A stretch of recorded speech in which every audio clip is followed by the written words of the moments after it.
저희 2025년 임용 기출 해설을 시작하도록 하겠습니다. 저는 영어 교육론을 맡고 있는 권영주이고요. 그리고 영어학을 맡고 있는 이동걸 선생님. 네, 그리고 인력문학을 맡고 있는 김명주 선생님. 반갑습니다. 네. 네. 저희가 그 기출 해설도 바로 올리기는 했습니다만은 또 여러분이 궁금하신 점도 있고 또 또 내년을 준비하는 선생님들도 계시고 해서 우리가 기출 해설을 오늘 시작하도록 하겠습니다. 그래서 영어 교육론은 지금부터 1시간 동안 한 10시에서 11시까지로 할 수 있도록 하고요. 그 다음에 10분 쉬고 이동훈 스님께서 영어학을 한 40분. 40분 동안, 그래서 한 11시 50분 정도면은 마칠 수 있을 것 같고요. 네, 제가 저 소리가 저기서 나네. 네, 그 다음에 인력문학은 60분 정도. 네, 60분 정도. 그래서 네, 12시부터 1시까지로 하도록 하겠습니다. 그리고 지금 유튜브 라이브도 진행을 하고 있어서 질문 있으신 선생님들은 바로바로 또 질문 올려주시면 저희가 끝나는 대로 바로 답변 드리도록 하고요. 만약에 라이브로 못 들으신 선생님도 또 질문 올려주시거나 아니면 저희 권두걸 카페에 오셔서 질문 올려주시면 또 성의 있게 답변 드리도록 하겠습니다. 그래서 오늘의 그 기출 해설이 여러분에게 많은 도움 되시기를 바라겠습니다. 네, 감사합니다. 네, 제가 먼저 시작. 자, 수고하십시오. 네, 여러분 이제 여러분 그 해설 자료에 보면은 총평도 있고 또 해설도 있고 하고 또 오늘 수업이 이렇게 길게 기는 또 여러분들도 좀 지치시는 것 같아가지고 간략하게 나가도록 하겠습니다. 그래서 여러분 자료에 1페이지, 페이지 1이라고 되어 있는 데서부터 이제 영어 교육론이 시작이 되거든요. 그래서 거기에 총평으로는 제가 전체적으로 우리 이번 임용 시험이 어떠했는지에 대한 내용 적었습니다. 자세하게. 그래서 간단하게 말씀드리면 뭐 여러분 보시는 것처럼 이렇게 무난하게 시험 보셨을 것이고 크게 어렵지는 않으셨을 거지만 항상 우리가 영어 교육론에서 말씀드리는 것처럼 기입형 2문제, 서술형이 8문제였단 말이에요. 그렇기 때문에 만약에 8문제에서 그냥 사소하게 1점씩만 마이너스 돼도 거의 10점이 마이너스 되기 때문에 온 점수를 맞아야 된다라는 그런 큰 부담감이 좀 있었을 거라고 생각이 듭니다. 그래서 그런 점이 좀 어려웠을 것이고, 그리고 제가 이렇게 이제 문제를 이제 보면서도 여러분들 이제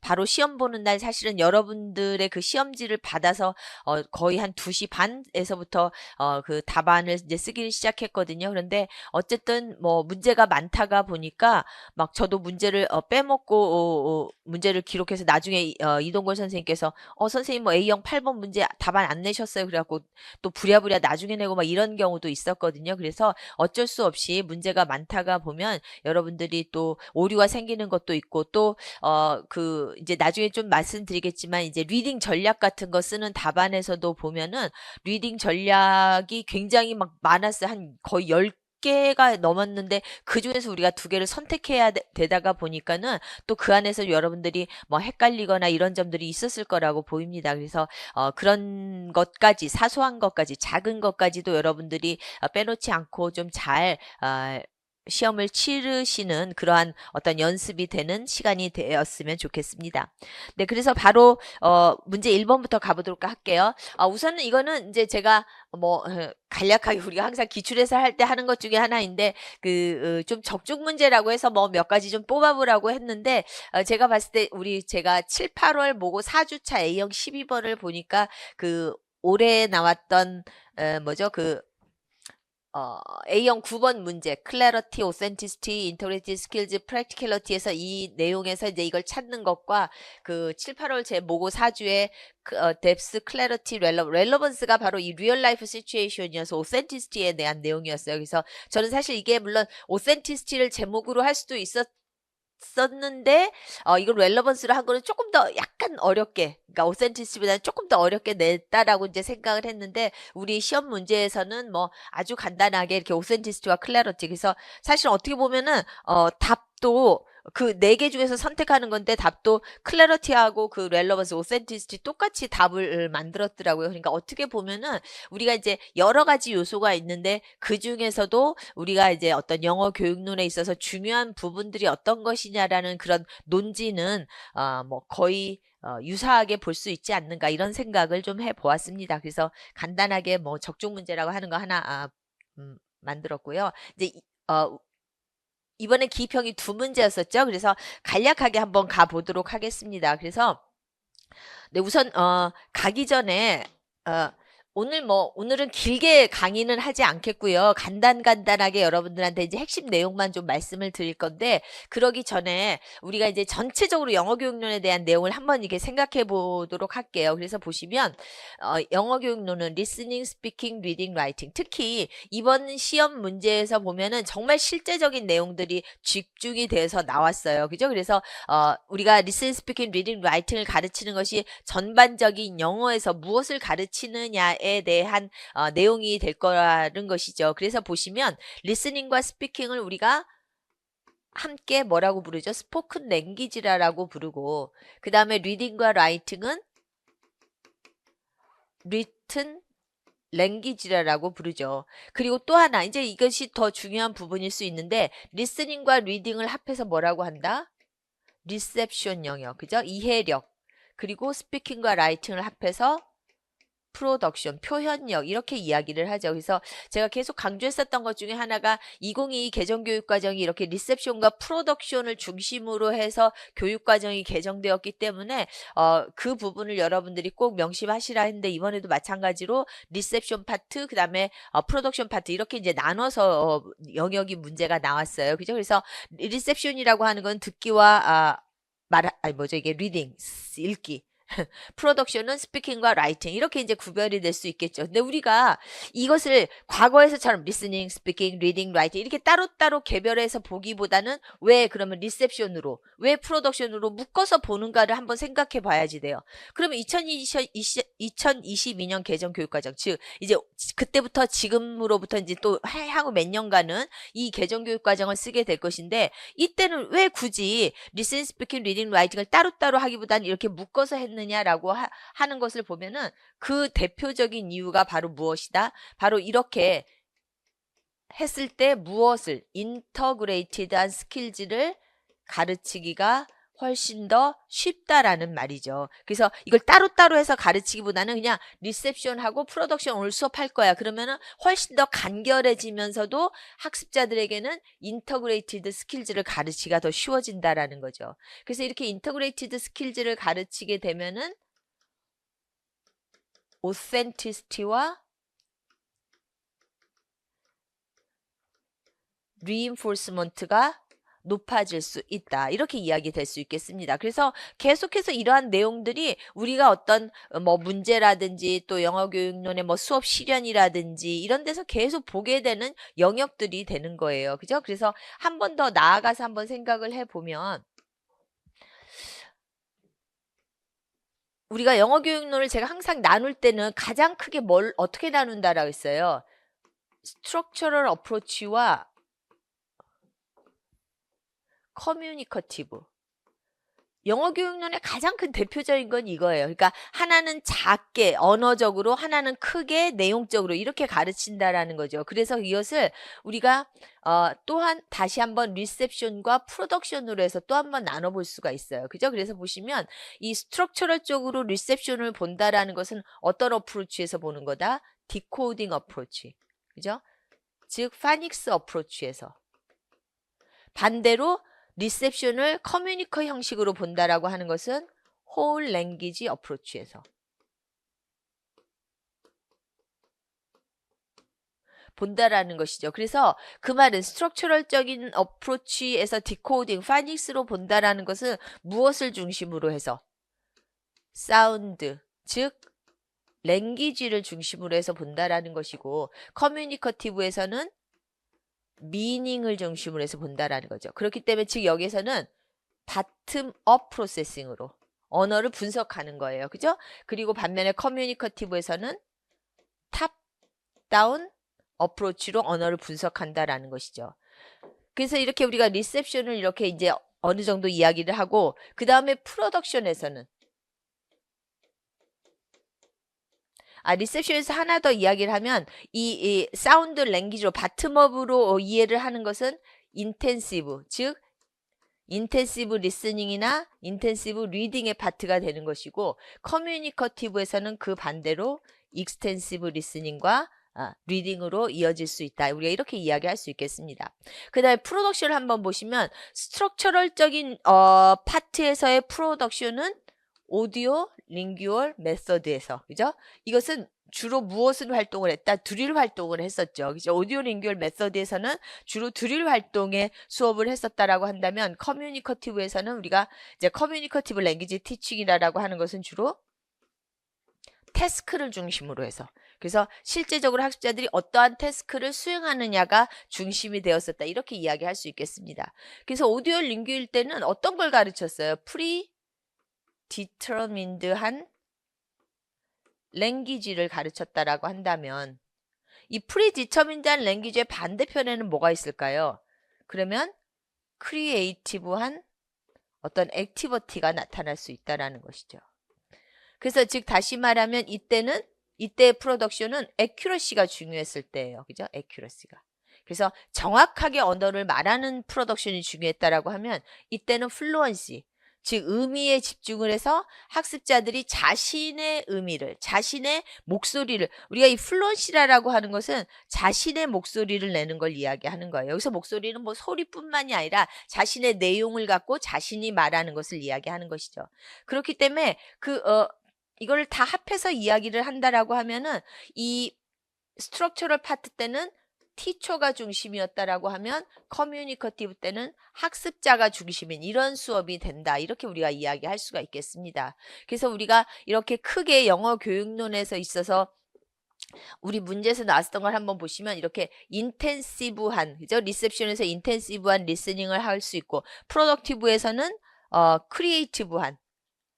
그래서 이런 영역들이 여러분들이 잘 보시면 그냥 단순하게 보이는 거지만 사실은 이러한 어떤 맥락을 가지고 나온 문제이고 여러분들이 그 문제에서 어떤 이론이 나오지 않았기 때문에 문제가 단순하다 이렇게 여기는 것은 사실은 그건 굉장히 잘못된 생각이에요. 그 어떤 실제 내용으로 단순한 내용으로 나오는 문제들이 더 고차원적이고 더 어떤 응용력이 요구되는 문제다. 이렇게 여러분들이 우리가 설명을 할 수가 있겠습니다. 그래서 이러한 어떤 내용으로 우리가 쭉 한번 살펴보았다라고 보시면 되겠습니다. 그래서 바로 이제 문제로 한번 가볼게요. 네.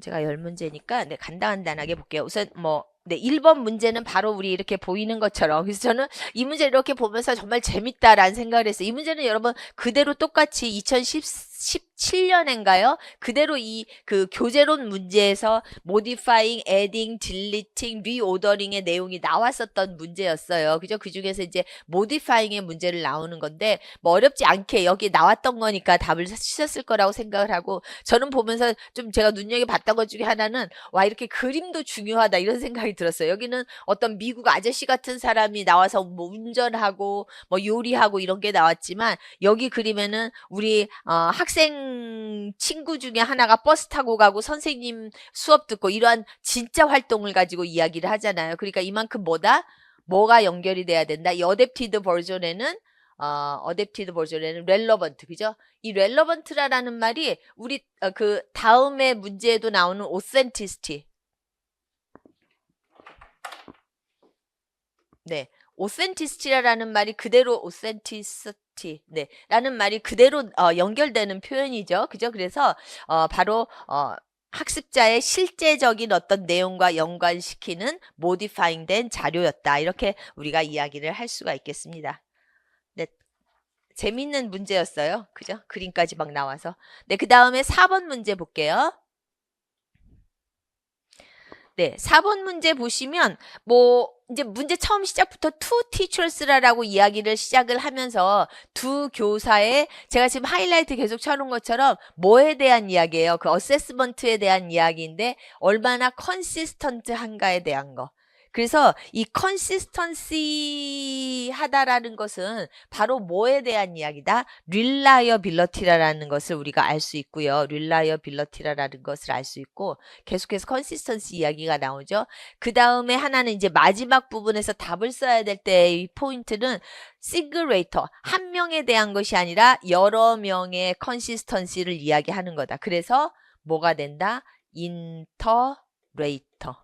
그죠? 그래서 여기에 뭐 작은 대시가 들어가도 되고 안 들어가도 돼서 인터레이터 릴라이어빌리티다. 이렇게 보시면 되겠습니다. 그래서 네, 이 문제도 뭐 어렵지는 않게 풀으셨을 거라고 생각하지만 또 많은 선생님들이 순간적으로 놓치거나 아니면은 reliability라고 쓰지 못하고 뭐 consistency를 생각을 하거나 이렇게 잘못된 경우가 있었는데, 근데 또 하나 여러분들이 주의하실 수 있는 것은 만약에 진짜로 헷갈렸다라고 하면, 내가 정말로 헷갈렸다라고 하면 여기에 이렇게 consistency가 나오면 그게 답이 될 수는 없겠죠. 그렇기 때문에, 왜냐하면 패시지에서 찾으라라든지 그런 말이 없기 때문에, 그죠? 그래서 여러분들이 그런 것까지도 좀 고려를 하셨다라고 하면 내가 혹시 몰랐거나 아니면 진짜 헷갈렸거나 그래도 좀 정확한 답을 쓸 수 있지 않았을까. 그래서 우리 시험이다라고 하는 것은 내가 정말 아는 영역에서 쓰는 거가 한 80%라고 한다면 나머지 20%는 그 주변 거,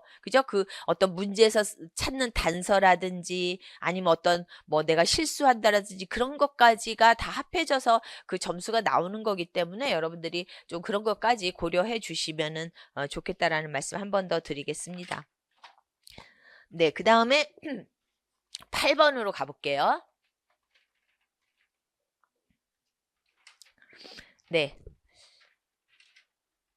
그리고 여러분 하나 말씀드리면 그 자료에 자료 6쪽에서 7쪽까지 보시면 인터레이터 릴라이어빌리티, 인트라레이터 릴라이어빌리티에서 릴라이어빌리티에 대한 그 보충 자료가 좀 들어가 있습니다. 그죠? 그래서 한 번씩 쭉 읽어 보시면 도움이 되실 거고요. 그 다음에 이 자료는 페이지 7쪽부터 보시면은 이 인터랭귀지에서 학습자들이 그 쓰는 어떤 오류들에 대한 것이 자료 7쪽부터 그 어떤 학습자 언어의 디비에이션이라고 해서 7쪽부터 9쪽까지에 걸쳐서 쭉 예시들이 나와 있습니다. 그래서 보시면 처음에 나오는 그 미스매치드 렉시컬 클래스라고 하는 건 우리가 보통 그래마티컬 클래스라고도 다시 말해서 이야기할 수가 있어요. 그래서 뭐 여기 예시가 바로 나왔기 때문에 뭐 어렵지 않게 푸셨을 거라고 보이는데, 이건 어떤 품사에 대한 이야기다, 이렇게 우리가 이야기할 수 있겠습니다. 그 다음에 두 번째 semantic deviation은 이제 의미에 대한 거, 문법이 아니라 문법은 맞았는데 의미에 대한 것이 오류가 있을 때. 그 다음에 세 번째 number of arguments는 여러분들이 영어학에서 잘 하시겠지만 어떤 문장 구성 요소를 말하는 거죠. 그래서 수러 다음에 나오는 이러한 어떤 논항들의 숫자가 틀리는 거. 그래서 IO 다음에 DO가 있어야 되는데 DO가 없죠. 그래서 그 내용을 이제 쓰는 거란 말이에요. 그래서 실제로 여러분들이 이러한 것을 답을 쓸 때 이 자체에 대한 내용은 찾았는데 그 답을 쓰면서 오류가 나타날 수가 있기 때문에 특히 연교론에서는 그런 부분들 좀 조심하셔야 되겠습니다. 그래서 보시면 여기도 마찬가지로 B에서 에비던스를 찾으시오라고 나와 있잖아요. 그래서 그 답을 한번 가보서 보도록 할게요. 모험 답, 아이고. 자, 이렇게 모험 답안을 보시면 우선 시멘틱, 제가 이제 이렇게 두 개를 한꺼번에 쓴 것과 따로따로 쓴 것들이 있는데 그것의 그 근거는 그냥 이렇게 찾았어요. 여기에서 두 종류의 뭐를 쓰시오라고 하면 그냥 같이 쓰고, 그렇지 않고 뭐에서 하나 쓰시오 그러면 각각을 좀 따로따로 썼습니다. 그 원칙으로 답안을 기술했으니까 그렇게 여러분들이 이해하시면 되겠습니다. 그래서 여기서는 지금 두 개의 어떤 오류가 나타난 영역을 쓰라고 했기 때문에 semantic deviation과 number of arguments를 써줬고, 그 다음에 그 예시로서 what's the pen이라고 하는 것이 잘못되었고 do you have a pen을 의도했던 거. 그 다음에 number of arguments에 대한 것은 she's giving Mary인데 she's giving Mary로 잘못 말했는데 그것의 어떤 근거는 direct한 object what, 즉 북을 쓰지 못한 거, 이렇게 써 주었습니다. 그것을 에비던스로 써준 거죠. 그러니까 여기서의 아규먼트가 부족한 것은 지금 다이렉트 오브젝트가 부족한 거잖아요. 그래서 그 내용을 서술해 주시면 되겠습니다. 그래서 어떤 논항의 부족한 것에 대해서 이야기를 했고요. 그 다음에 9번 가볼게요. 네. 네, 좀 전에 그 말씀드렸던 뭐 기출 적중 문제 중에 하나였었는데 한번 보시면, 네, 이렇게 지금, 평가를 하는 데 있어서, 스피킹 평가를 하는 데 있어서 4가지 요소가 필요하다라고 이야기를 하죠. 그래서, 클래러티. 정확하게 이야기해야 된다. 근데 이제 그 내용들을 한번 잘 보시면 클래러티라고 하는 것은 프롬프트가 클래러티 해야 된다라고 지금 이야기를 하는 것이거든요. 그러니까는 여기서 프롬프트를 이야기하는 것은 우리가 디렉션으로 보실 수 있겠어요. 여기서의 프롬프트는 그죠? 디렉션으로. 그래서 디렉션이 얼마나 정확한가에 대한 거. 그 다음에 오센티시티는 학습자들이 실제와 연관된 말을 할 수 있는 것을 지금 여기서는 오센티시티로 보고 있습니다. 왜냐하면 항상 여러분들이 여기에 나와 있는 그 영역을 같이 보셔야 되는 이유 중에 하나가 이거에 대한 설명이 각각 약간씩 다른 의미로 쓰일 수가 있거든요. 그래서 그 의미를 잘 보셔야 되고, 그 다음에 인터그레이티드 스킬즈는 뭐 특별히 다른 거는 없겠죠. 이거는 이제 어떤 커뮤니케이티브 퍼포먼스를 위해서 각각의 어떤 다른 스킬들이 다 같이 통합돼야 되는 거. 프랙티컬리티는 feasible하고 manageable 거 있죠. 그래서 어떤 시간적인 것에 있어서 너무 오래 걸리거나 하지 않고 평가하는데 적정한 시간으로 실행 가능한 정도로 나오는 것을 이야기한다. 이렇게 이야기하고 있습니다.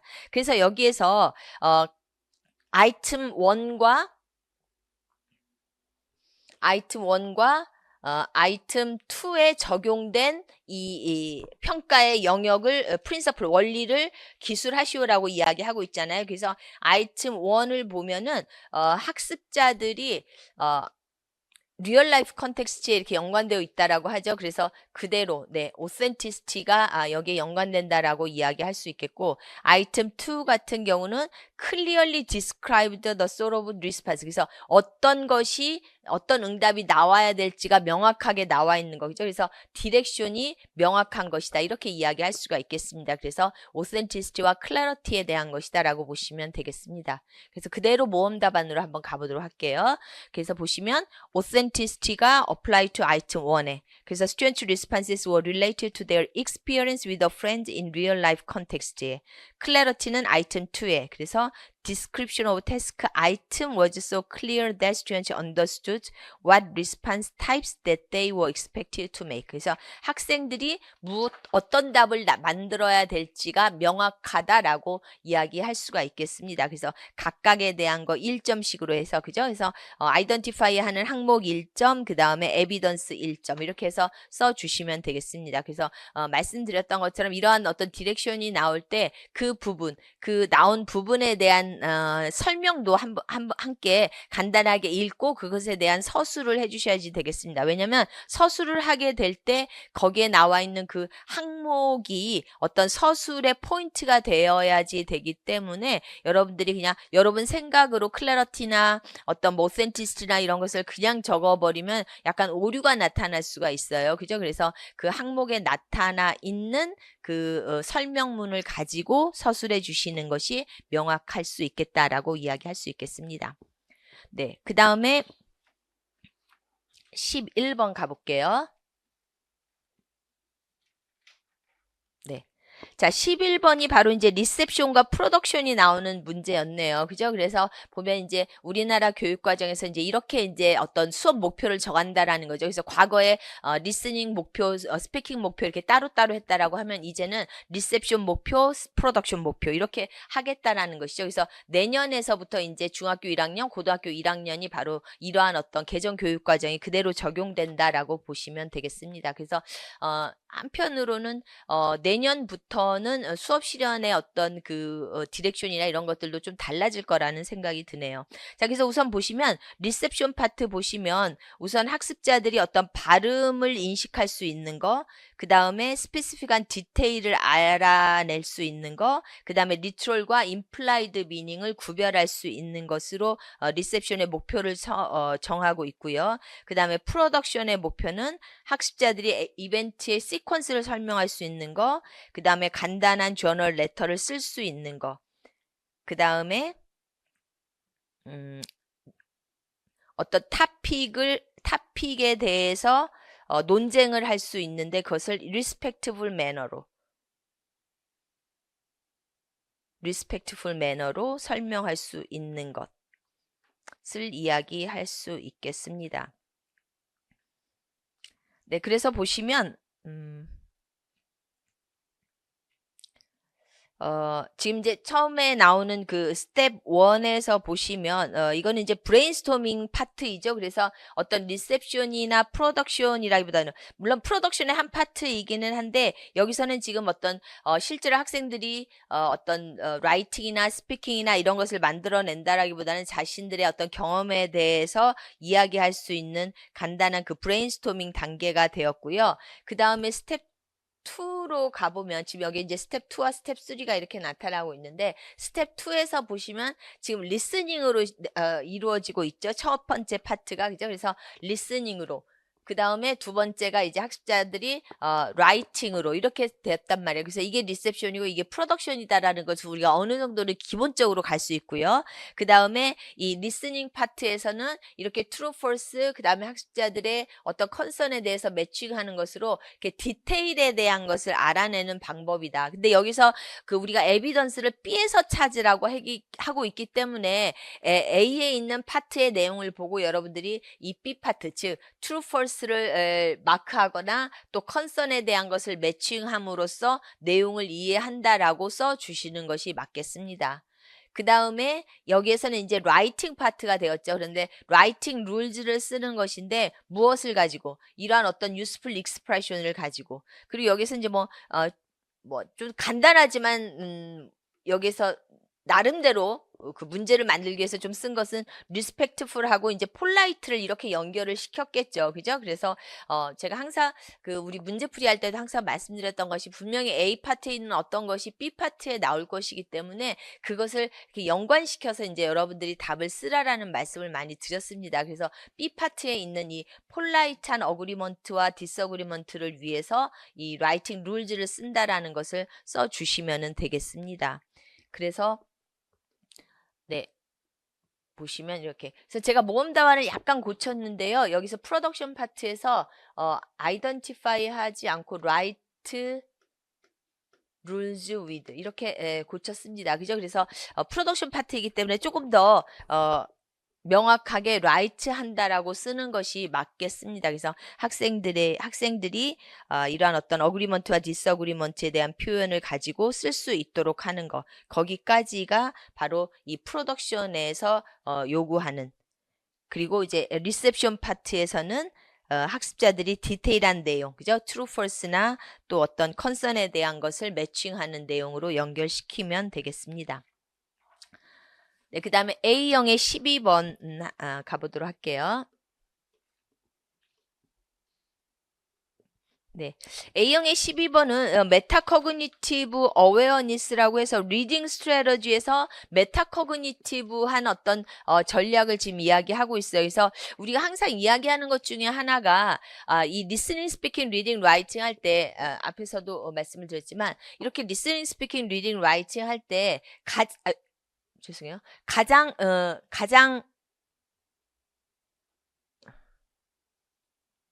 네.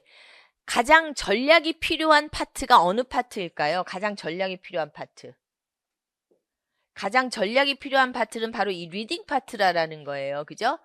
그래서 우리가 전략을 이야기할 때 그 teaching by principles에도 나오지만 리딩의 전략이 10가지가 나오는 게 바로 리딩 파트거든요. 그러니까 전략의 10가지. 그죠? 그러니까는 우리가 전략이 가장 필요하다라고 하는 것은 즉 다시 말하면 우리가 어떤 때 전략이 필요해요? 어려운 일을 당했을 때. 어려운 일을 할 때 전략이 필요하거든요. 내가 그냥 쉬운 일을 하는 거. 뭐 아침에 일어나서 버스 타고 온다. 지하철 타고 온다. 이럴 때는 어려운 일이 아니기 때문에 그냥 뭐 맨날 똑같이 하듯이 하면 돼요. 그런데 정말로 만약에 오늘 눈이 와. 이러면은 정말 뭔가 새로운 전략이 필요할 수 있어요. 눈이 와서 내가 맨날 타던 버스를 탈 수 없는 상황이야. 그러면은 정말 버스 대신에 그러면 어디까지는 걸어서 갔다가 그 다음부터는 지하철을 타고 가서 뭐 내려야 되고 또 내가 맨날 입던 뭐 어떤 신발이나 이런 것을 오늘 눈 오는 날이기 때문에 신고 갈 수가 없어. 그러면은 뭐 장화를 부츠를 신고 온다라든지 약간 이런 식으로 나름대로의 어려운 일을 만났을 때 전략이 필요한 거잖아요. 그래서 이 리딩이 리스닝, 스피킹, 리딩, 라이팅에서는 가장 우리가 디피컬트한 어떤 파트라고 이야기를 하거든요. 그렇기 때문에 이 리딩에서는 가장 많은 전략이 필요하단 말이에요. 근데 이것을 아주 여기에서는 굉장히 자세하게 이 문제에서는 자세하게 지금 이렇게 설명을 하고 있죠. 그래서 이렇게 뭐 글로벌 리딩, 서포트 리딩, 프로블럼 솔빙 이렇게 이야기하고 그걸 또 그걸 또다시 분류해서 이렇게 지금 몇 가지죠? 12가지로 지금 이야기를 하고 있단 말이에요. 그래서 아주 잘 찾은 신 선생님들은 빠른 속도로 이거를 찾았지만 여러분들이 제가 봤을 때 이걸 시험 시간에 이 12가지 중에서 지금 S1과 S2에 적용된 2가지를 딱 정확하게 찾는 건 결코 쉬운 일이 아니었을 거라고 보아요. 그죠? 그래서 여러분들이 그냥 뭐 어디나 이렇게 떠도는 이야기로는 뭐 몇 점이다 이렇게 이야기하지만 저는 여러분들이 잘한 선생님들이 그렇게 많을 거라고 생각하지는 않습니다. 그래서 분명히 여러분들이 좀 막 그냥 떠도는 이야기 때문에 괜히 뭐 내가 위축되거나 그러실 필요는 전혀 없을 거라고 생각을 합니다. 그래서 여기서 지금 4가지 파트가 있는데 그 S1과 S2의 어떤 문제점과 같이 한번 보면은 이 문제에서 요구하는 거는 뭐냐면 지금 유교사가 학생들의 어떤 상황을 보니까 이런 어떤 전략이 필요하다라고 하는 거예요. 그래서 여기서도 재밌지만 may apply to her reading instruction이잖아요. 사실 이런 문제는 이제까지 없었거든요. 그러니까는 이 may라는 단서가 되게 어떤 의미심장한 단서예요. 사실은. 그러니까는 정확하게 물론 가장 가깝게 apply 하는 거겠지만 그래도 혹시 모르니까 적용할 수 있는 전략을 찾으시오가 문제로 나온 거거든요. 그래서 이 첫 번째 S1 학생을 보면은 뭐예요? 이해하는데 지금 어려움이 있을 때는 그냥 내가 스킵해버린다라고 하죠. 그래서 이 학생은 어떻게 생각하는 거예요? 좀 내가 그림을 그릴 수 있으면 내 머릿속에다 어떤 그 내용에 대한 그림을 그릴 수 있으면 그 언더스탠딩을 좀 더 잘 하겠다. 그래서 지금 이 학생은 언더스탠딩에 대한 어려움을 이야기하죠. 그래서 우리가 그거를 이 12가지 중에서 쭉 찾으니까 조금 내려가야 되겠네요. 12가지 중에 찾으니까 맨 마지막에 있는 비주얼라이즈에서 언더스탠딩 할 수 있는 거. 그죠? 그러니까는 비주얼라이즈하고 언더스탠딩을 섞어서 바로 그 S1 학생에게 적용을 할 수가 있겠습니다. 그 다음에 S2 학생은 또 문제점이 뭐냐면 센텐스 바이 센텐스. 우리 여러분들 뭐 일령 읽을 때도 항상 말씀드리는 것처럼 그러니까 문장 하나씩 그죠? 읽는 것은 좋은 방법이 아니라고 이야기를 하죠. 그래서 내가 어떤 걸 읽어야 되고 어떤 걸 읽지 말아야 될지에 대한 어떤 슬랙티브 리딩이 좀 필요할 것 같아 라고 이야기를 하죠. 그래서 그게 적용될 수 있는 걸 또 이 12가지 중에서 쭉 찾아보니까 바로 G3 그래서 뭐를 선택하고 무엇은 이그노어 해야 될지를 아는 것이 중요하다라고 이야기를 하고 있습니다. 그래서 그것을 역시 이제 답안에서 한번 보시면 바로 G3와 P4가 applied 될 수 있다라고 같이 써주고 그 다음에 S2의 경우에 selectively 읽어서 sentence by sentence analysis를 피하고 S1의 경우에 draw a picture in her mind to understand the text better. 그래서 그림을 그려서 자기의 마음속에 어떤 비주얼라이즈 함으로써 그래서 더 내용을 이해할 수 있도록 해서 스키핑하지 않도록 한다. 이렇게 이야기를 할 수가 있겠습니다. 그래서 이 예시는 그러니까 에비던스는 B에서 찾으라고 했기 때문에 우리가 B에서 그 어떤 A 파트에 있는 그 전략을 잘 활용을 해서 답안을 써주시면 되겠습니다. 그리고 이 문제들이 어떤 G3든 P4든 그 파트가 중요한 것이기 때문에 그것이 틀리면 그 다음에 에비던스가 의미가 없어요. 왜냐면은 에비던스가 의미가 없는 이유는 이게 만약에 굉장히 길은 내용이었다라고 하면 그 중에서 찾은 몇 가지 에비던스가 의미가 있겠지만 지금 여기서 아이덴티파이를 다르게 하고 에비던스를 제대로 썼다라는 것은 그냥 거기에 나온 것을 쓴 것밖에 안 되잖아요. 그래서 이런 문제에서는 어떤 아이덴티파이 하는 내용이 잘못되었으면은 에비던스가 마저도 점수는 드리기가 어렵다. 이렇게 말씀을 드릴 수가 있겠습니다. 그래서 그렇게 따지기 시작하면 연구에서 상당히 마이너스 점수가 많이 나갈 거라고 생각이 들어요. 그리고 항상 말씀드리지만 어떤 답안이 간결하게 나올 수 바로 나올 수 있는 경우에는 여러분의 답안이 아주 정확한 답안만을 답으로 채점을 하기 때문에 점수가 막 낮아지거나 그런 일은 없을 거라고 생각이 듭니다. 네, 그 다음에 B형 가보도록 할게요.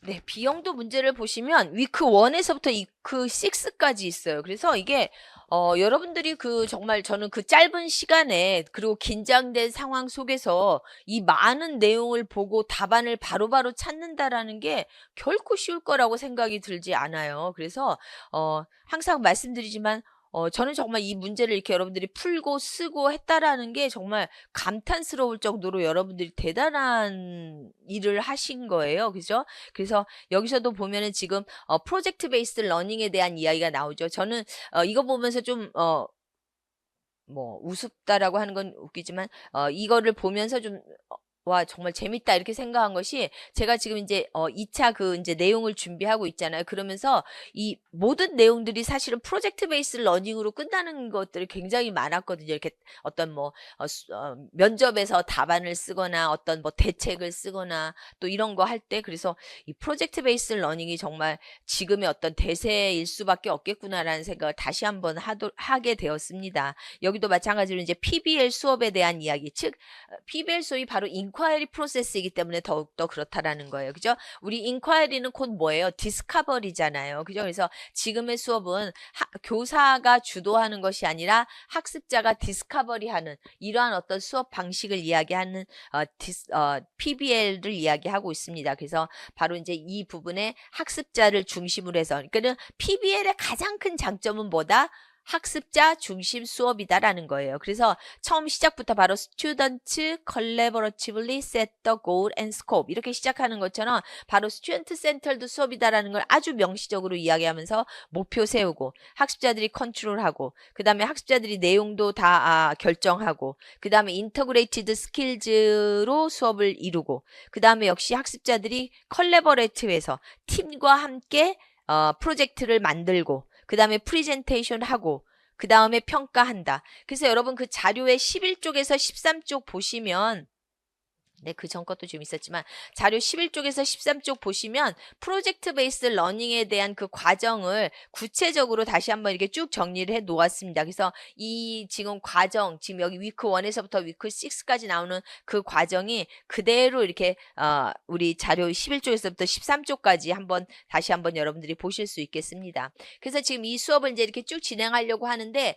지금 이것이 교사의 로그예요. 티처 로그예요. 그러니까는 여러분들이 이것을 또 얼핏 잘못 보면은 아이라라는 말이 학생인가 그냥 이렇게 그냥 순간적으로 오해도 할 수 있는데 이거는 지금 교사가 이렇게 교사 로그를 쓴 거란 말이에요. 그렇기 때문에 내가 고를 결정하고 내가 이것을 학생들에게 알려주고 가이드라인 즉 이런 것들을 내가 세팅했다라고 시작을 하고 있잖아요. 그러니까는 이게 바로 티처 센터드가 돼버렸어요. 그죠? 그렇기 때문에 앞에서 이야기한 학습자들이 결정하는 것과는 완전히 다른 이야기가 돼버렸기 때문에 지금 위크 1이 여기서 이야기하는 것처럼 문제가 있는 따르지 않는 그 과정을 따르지 않는 파트가 돼버렸고요. 그 다음에 위크 2는 그대로 컨텐츠 컨텐츠를 학습자들이 이렇게 결정해서 플래닝 짜서 자기들이 어떤 무엇을 이야기할지를 결정 내린다라고 이야기를 하고 있고요. 그 다음에 위크 3에 가면은 이거는 뭐에 대한 이야기일까요? 바로 스피킹하고 그 다음에 서머라이즈 라이팅하고 그래서 인터그레이티드한 스킬즈를 하는 활동. 그 다음에 위크 4는 벌써 시팅 어레인지먼트에서 이야기 되는 것처럼 컬래버러티브한 러닝. 그룹 안에서 컬래버러티브한 그룹 러닝을 하고 있다라는 거. 그 다음에 위크 5 때 프리젠테이션 하고.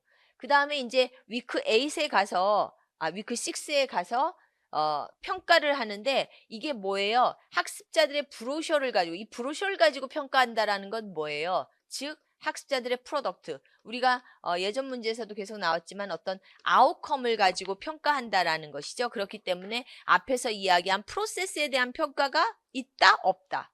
없네요. 그죠? 그렇기 때문에 위크 6와 위크 1에 오류가 나타났다라고 우리가 이야기할 수가 있겠습니다. 네. 그래서 그대로 위크 1과 위크 6가 따르지 않았다라고 써주시고 학습자들이 어떤 고울과 스코프 이것은 네, 이것은 뭐 네, 안 쓰셔도 되겠습니다. 그죠? 여기서는 지금 목표와 스코프에 대한 걸 따르지 않은 것이고, 그 다음에 학습자들의 프로세스와 프로그레스를, 이거는 또 에비던스를 A에서 찾으라고 했기 때문에, 그죠? 그래서 항상 여러분들이 이 문제, 영어 교육론 문제 풀 때 주의하셔야 될 것 중에 하나가 A에서 찾으라고 했는지, B에서 찾으라고 했는지, 아니면 뭐, 이번엔 나오지 않았지만 A와 B 다 같이 해서 찾으라고 했는지, 그거를 잘 유의해서 문제를 풀으시는 게 필요하겠습니다. 그죠? 네. 아직 뭐 질문 같은 거 없으시죠? 네. 자, 그 다음에 7번 가볼게요. 아이고. 네. 네. 자, 그 다음에 7번 가볼게요. 7번. 7번은 지금 이제 최 교사와 그 다음에 교생교사, 한 교사와의 그 대화를 이야기하고 있어요. 그죠? 그래서 슈퍼바이징 티처와 스튜던트 티처와의 대화. 그래서 지금 이제 선생님이 그 학생 교사의 어떤 수업에 대해서 여러 가지 조언을 주고 있죠. 그래서 우리가 크게는 이렇게 이야기할 수 있을 것 같아요. 그죠? 그래서 스키마 액티베이션에 대한 거, 인텐시브 리스닝을 해라, 또 크리에이티브 액티비티를 해라. 이렇게 정도로 이야기할 수가 있겠습니다. 그래서 앞에서도 말씀을 제가 드렸던 것처럼 지금 이 파트에도 명시적으로 나와 있지는 않지만 리셉션에 대한 거, 그 다음에 프로덕션에 대한 거 이렇게 지금 나눠서 이야기를 하고 있는 거예요. 그죠? 그러니까는 리스닝에 대한 것은 아까 앞에서 말씀드렸던 거 잠깐 한번 보면은 네, 바로 이런 식으로 그죠? 그래서 지금 리셉션에 대한 거, 그죠? 리셉션에 대한 것은 이렇게 인텐시브 리스닝으로 해라. 그 다음에 프로덕션에 대한 것은 크리에이티브로 너의 학습자의 어떤 보이스를 가지고 할 수 있도록 해라. 그래서 하나는 리셉션에 대한 거, 하나는 프로덕션에 대한 것을 이렇게 조언해주고 있다라는 것을 동시에 여러분들이 이해하실 수 있겠습니다. 그죠? 그래서 보면은 여기에서 이제 이렇게 세 가지를 이야기하고 있는데 그 중에서 지금 이러한 원래 이 그 교생 선생님의 수업과 그 다음에 모디파이드 된 것과의 어떤 차이를 가지고 우리가 어떠한 제안을 했는지를 서술하시오라라고 하고 있죠. 그래서 이 선생님이 이제 한 제안 중에서 교생 선생님이 모디파이드 레슨 플랜에서 한 내용을 우리가 찾아볼 수가 있겠습니다. 그래서 보면은 지금 여기 둘 사이에서 다른 것은 우리가 어떻게 보면 이제 이 두 개를 막 비교할 때 aim은 여기 purpose에 있고 뭐 그죠? what it happen은 predict에 있고 그러니까 똑같아. listening 있고 그 다음에 inference는 guessing에 있고 이런 식으로 우리가 이렇게 보면은 나머지는 다 똑같은데 지금 다른 게 retell the story와 프리젠트 하는 거, 그죠? 그냥 프리젠트 하는 거. 이 두 가지가 다르단 말이에요. 그래서 이 두 가지 다른 걸 이렇게 찾아보니까 이런 식으로 바뀌었어요. 그죠? 그래서 리텔 더 스토리 하는 것은 플루언시를 위주로 하는 활동이었다라고 하면 겟필링 액티비티는 그보다는 언어적인 거, 좀 더 인텐시브한 리스닝으로 들어갈 수 있겠죠. 그래서 앞에 선생님이 이야기했던 어떤 활동 중에서 인텐시브한 부분, 겟필링 액티비티가 들어가 있고 그 다음에 학습자가 실제로 자기가 액트아웃 할 수 있도록 하는 것은 이것은 바로 학습자의 크리에이티브한 액티비티로 해서 자기의 보이스가 학습자들이 스스로 실현할 수 있도록 하는 것이 들어갔다. 이렇게 우리가 이야기할 수 있겠습니다. 그래서 여기서 에비던스는 역시 B에서 찾으라고 했기 때문에 이 부분을 중심으로 해서 겟필링 액티비티와 학습자들의 어떤 액트아웃을 중심으로 해서 여러분들이 서술을 해주시면 되겠습니다. 네, 그래서 인텐시브 리스닝과 크리에이티브 액티비티가 두 가지 제한점이라고 써주시고 while listening 때 교사가 학습자들에게 인텐시블리 듣게 그죠? 그래서 어떤 겟필링 액티비티를 통해서 자세한 내용을 상세한 언어적인 정보를 듣도록 하고 그 다음에 포스트 리스닝 때 크리에이티브 액티비티를 하는데 학습자들이 그 어떤 주어진 씬을 스스로 액팅 아웃 할 수 있도록 함으로써 학습자들의 크리에이티브한 액티비티를 할 수 있도록 하였다. 이렇게 우리가 이야기할 수가 있겠습니다. 네. 자, 그 다음에 10번 가볼게요. 여러분 10번 가기 전에 그 자료 13쪽과 14쪽을 보면은 마지막 그 자료가 있는데 바로 인터컬처럴 랭귀지 러닝의 과정이라고 해서 여기에 나와 있는 것처럼 noticing, comparing, reflecting, 그다음에 interacting에 대한 예시들이 들어가 있습니다. 그래서 여러분들이 어떠한 것을 noticing이라고 이야기하는지 또 어떠한 것을 reflecting 혹은 interacting이라고 이야기하는 건지에 대해서 한번 쭉 살펴보실 수가 있겠습니다. 그죠? 그래서 한번 내용들을 한번 보면은 우리가 이제 어떤 문화에 대한 학습을 할 때 처음에는 노티싱을 한다라는 거죠. 노티싱 한다라는 건 여기서 나오는 것처럼 어떤 의미예요? 새로운 내용을 내가 받아들이는 거. 어떤 그게 뭐 리튼 텍스트가 됐든 카툰이 됐든 비디오가 됐든지 간에 그러한 새로운 내용을 받아들일 때 내가 새로운 것을 노티싱 한다라는 거죠. 그 다음에 컴페어링 한다라는 것은 뭐 가장 좀 우리가 명확하게 보일 수 있는 것처럼 나의 어떤 문화와 다른 문화 사이에 비교하는 거. 그래서 차이점, 뭐 유사점. 우리가 예전에 컬처 캡슐에서도 이런 문제가 한번 나왔었죠. 그래서 컬처 캡슐에서 나왔었던 문제는 역시 시밀러리티와 디퍼런시스를 구별하는 문제였었는데 영화관에 갈 때 영국에서는 어떠한 스타일로 한국에서는 어떠한 스타일로 가는지에 대한 문화, 영화를 즐기는 사람들의 다른 태도들에 대해서 차이점과 유사점을 비교하시오. 뭐 이런 것들이 컬처 캡슐에 나오는 거거든요. 그래서 문화에서는 사실 가장 많이 나오는 문제 중에 하나예요. 그래서 예전에 우리 문제에도 땡스기빙과 우리나라의 추석과 비교하는 뭐 이런 것들이 가장 문화에서 흔히 쓰이는 컴페어링의 문제겠죠. 그 다음에 리플렉팅은 내가 이제 어떤 경험한 것에 대해서 나의 개인적인 소견을 이야기하는 것. 그것이 어떤 뭐 언어적인 거든 문화적인 것이든지 간에 그런 자기의 개인적인 해석을 이야기하는 것이 리플렉팅이 되는 거죠. 그 다음에 인터랙팅은 상호간의 교류예요. 말 그대로. 그죠? 그래서 어떤 상호간의 교류를 통해서 퍼스널 미닝을 이야기하고 하나 더 인터랙팅의 어떤 특이점이라고 하면 다른 사람의 응답해서 리쉐이핑, 다시 이야기하는 거예요. 다시 생각하는 거, 다시 말하는 거, 아니면 다시 생각하는 거 이런 것들. 그죠? 그러니까는 인터랙팅은 이 서로 간의 인터랙션이 있기 때문에 내가 상대방의 말을 듣고 그것에 답해서 나의 생각을 뭐 그대로 더 확장시키든 아니면 뭐 바꾸든 이런 것이 바로 인터랙팅이 되겠죠. 그래서 우리 여기 안에 나온 내용을 한번 보시면 우선 서연이의 얘기를 보면 서연이 같은 경우는 자기가 어떤 한 내용을 이야기하면서 경험했던 내용을 이야기하면서 그 문화에 대한 이야기를 하는 리플렉팅의 단계다 이렇게 이야기할 수 있겠습니다. 그래서 그 자기가 경험했던 것에 대한 자기의 개인적인 이야기를 하는 것이기 때문에 리플렉팅이 되겠고 그 다음에 태수 같은 경우는 비교하는 거죠. 그래서 미국 문화와 우리 문화를 비교하는 어떤 컴페어링이 되겠고 그 다음에 이 B에 나타난 서연이의 어떤 또 다른 단계를 한번 보면은 지금 여기서의 서연이 같은 경우는 자기가 어떤 커뮤니티에 대해서 뭘 할 수 있다라는 걸 얘기했단 말이에요. 그 다음에 태수가 그게 내가 말하고 싶었던 바로 그 지점이야 라고 이야기하니까 그러면 나도 그것에 대해서 좀 더 들어보고 싶다라고 해서 태수의 이야기에 반응해서 한 번 더 나의 생각을 확장하는 것까지도 나아간다라는 것이죠. 그렇기 때문에 여기서의 서연이의 생각은 인터랙틱이다 이렇게 우리가 이야기를 할 수가 있겠습니다.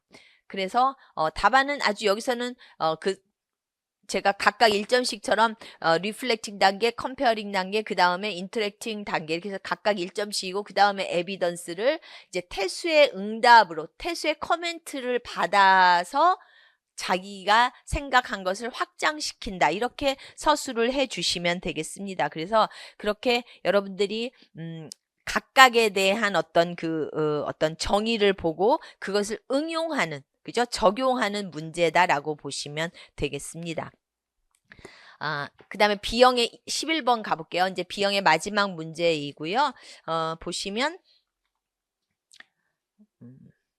뭐 모든 연교론 문제가 그렇듯이 여기도 지금 피어리어드가 1, 2, 3, 7, 8 5단계가 있고 거기에서 지금 앞에서 말하는 어떤 디지털 툴을 사용하는 가이드라인과 맞지 않는 거 두 가지를 선택하는 거죠. 그래서 첫 번째는 디지털 툴을 사용하는 그 가이드라인의 첫 번째는 학생들이 독립적으로 랭귀지 룰을 찾고 디스커버 할 수 있도록 하고, 두 번째는 다양한 학습자의 스타일을 고려하도록 하고, 세 번째는 디지털 에틱스, 예의를 지키도록 하고. 여러분 이런 거는 잘 읽어 두시면 나중에 심층 면접 때도 사용하실 수 있겠어요. 왜냐면은 요즘 이제 디지털 툴을 우리가 많이 사용하고 있잖아요. 그래서 교사가 학생들에게 어떠한 가이드라인을 줘야지만 되는가, 그걸 4가지로 설명하시고 뭐 이런 문제들이 많이 나오거든요. 그러면 바로 이러한 4가지를 이야기하고 이걸 포인트로 이야기하고 그 다음 나머지는 이제 여러분의 실제 예시나 생각을 쓰는 그러한 방식으로 하시면 좋겠습니다. 그 다음에 4번째로는 학습자의 어치우먼트와 인디비주얼라이즈드 피드백을 제공하시오. 로 평가하시오. 이렇게 나왔어요. 그랬을 때 지금 첫 번째 파트는 학습자가 이제 인터넷 뭐 에티켓 이런 것들을 가르치는 거네요. 그죠? 그래서 비디오로 시청하면서 학습자들에게 인터넷을 사용하는 에티켓에 대해서, 네티켓이라고 하는 에티켓에 대해서 설명하는 단계. 그 다음에 두 번째는 뭐가 연결될까요? 네, 뭐 두 번째만 딱 있는 것은 아니지만 학습자들이 듣고 또 보고 할 수 있도록 하기 때문에 다양한 스타일즈를 구사할 수 있도록 하는 것이 또 하나의 방법이 되겠고요. 그 다음에 세 번째 이제 문제가 있네요. 그죠? 세 번째는 데퍼니션을 제공하고 그래마 포인트를 explicitly 가르치라라고, 드릴을 통해서 가르치라라고 하고 있기 때문에 바로 1번이 위배된 것이죠. 그래서 1번처럼 학습자들이 독립적으로 찾아내고 발견해내는 것과는 거리가 있습니다. 그 다음에 7번째는 브레인스토밍 하면서 다양하게 학습자들이 자극할 수 있도록 하고, 8번째는 뭐 바로 명확하죠. 이건 그룹으로 평가를 내렸는데 여기서는 지금 인디비주얼라이즈드로 하라고 하기 때문에 그것이 위배되었다. 그래서 세 번째와 8번째가 지금 위배된 사항이다라고 이야기하면 되겠습니다. 모험답안 바로 볼게요. 모험답안 보시면 프린시플 1과 4번이 따르지 못했다라는 거. 지금 여기서 찾아야 되는 건 프린시플이기 때문에 1번과 4번을 따르지 않았다라는 거 써주시고, 그것이 어떻게 위배되었냐라는 것을 에비던스로 써보면 B에서 찾으라고 했기 때문에 세 번째 피어리어드 때 교사가 데퍼니션을 제공하고 그래마 포인트를 explicitly, 그것을 드릴로 하는 것은 디스커버리 러닝이 아니다라는 거. 그죠? 그 다음에 8번째에 팀 베이스드 퀴즈를 주고 그룹으로 코멘트를 주는 것은 인디비주얼 피드백과 다르다라는 거. 이렇게 써도 지금 45자거든요. 그래서 여러분들이 물론 뭐 선생님들 질문 중에 그 뒤에 레더댄을 써야 되나요? 안 써야 되나요? 뭐 이런 질문들 많이 하시거든요. 근데 지금 B에서 찾으라고 했기 때문에 안 써도 사실은 당연히 이런 경우에는 가능합니다. 그죠? 안 써도 여러분들 맞게 해주실 거라고 저는 이제 보고 있고요. 그런데 이게 지금 그렇게 이제 약간 언급을 해 주어도 45자이기 때문에 길지 않은 그 글자 수거든요. 그래서 아마 이번에는 제가 처음에 사실은 이번 시험 문제를 이렇게 보면서 문제 자체는 그렇게 뭐 복잡한 문제는 정말 없었어요. 그래서 여러분들이 뭐 복잡한 이론이나 복잡한 개념이나 이런 거 없었기 때문에 여러분이 어렵지는 않았었겠다라고 생각을 했는데, 또 막상 문제를 보고 답안을 이렇게 정확하게 쓰면서 항상 문제란 것이 그런 것처럼 결코 또 쉽지는 않았겠다라는 생각이 들었습니다. 왜냐하면 항상 내용이 많은 곳에서 여러분들이 또 찾아내야지 되기 때문에 잘 하신 선생님들은 좀 자부심을 가지셔도 되고, 또 본인이 못했다고 생각하시는 선생님들도 결코 그게 나만은 아니다라고 생각을 하시면 되겠습니다. 그래서 뭐 시험 문제가 그렇게 급격하게 높아지거나 점수가 뭐 급격하게 낮아지거나 그럴 정도로 나오진 않거든요. 제가 2015년도인가 한 번도 그 기억이 나요. 학생들이 와가지고 너무 오늘 이번 시험 문제 쉬웠다고 해서 도대체 이 시험 문제는 왜 낸 거예요? 막 약간 이렇게 이야기를 할 정도까지가 나왔었어요. 그래서 저도 좀 고민스럽더라고요. 그래서 그럼 변별력이 도대체 어떻게 나오려나 그랬는데, 그 학생은 또 그동안 평상시엔 굉장히 잘했던 학생이었거든요. 근데 그 학생이 와서, 그 학생은 또 최종까지 한 3번을 갔었던 학생이에요. 그러니까 굉장히 실력도 좋고 그동안 잘했던 학생이었는데 있었는데 그 학생이 와서 "선생님 전 너무 어려웠어요." 이러더라고요. 그러면서 너무 정신없이 써서 뭘 썼는지도 모르겠다라고 이야기를 하더라고요. 그래서 '아 이게 도대체 어떻게 된 일인가.' 그러고 기다리고 있었는데 오히려 그러니까 반대가 돼 버린 거예요. 그러니까 그 학생은 너무 어려웠다고 한 학생은 뭐 무사히 잘 치러서 인제 최종까지 합격을 했고 쉬웠다고 한 학생은 오히려 점수가 안 좋았었거든요. 그렇기 때문에 그 어떤 시험 문제라는 건 진짜 알 수 없다라는 게 끝까지 가 봐야지만 안다라는 게 다시 한번 결론입니다. 그래서 여러분들이 지금 어느 상황이든 뭐 걱정하기보다는 또 수업 실현하고 면접 준비하시고 그 수업 실현하고 면접 준비하시면 이게 꼭 이때만이 아니라 어느 상황에서도 여러분이 뭐 정말 이번에는 기간제를 해 본다라든지 아니면 뭐 사립을 간다라든지 내가 아무튼 교직에 있는 한은 언제든지 필요한 일이고 또 이 시기 아니면 또 그렇게 열심히 하지를 못하거든요. 그래서 항상 때가 있는 것처럼 꼭 이 시기에 또 우리가 열심히 할 수가 있기 때문에 이 시기에 또 열심히 해서 그 어떤 무기 가지고 좀 나아갈 수 있도록 하시면 좋겠습니다. 그래서 여러분 오늘 이렇게 들어주시라 고생 많이 하셨고요. 또 질문 있으시면 카페나 또 유튜브나 어느 채널을 통해서든지 또 해주시면 또 성심성의껏 답변 드리도록 하겠습니다. 아무튼 고생 많으셨고 또 여러분의 앞날에 무한한 또 발전이 있으시기를 바라겠습니다. 감사합니다.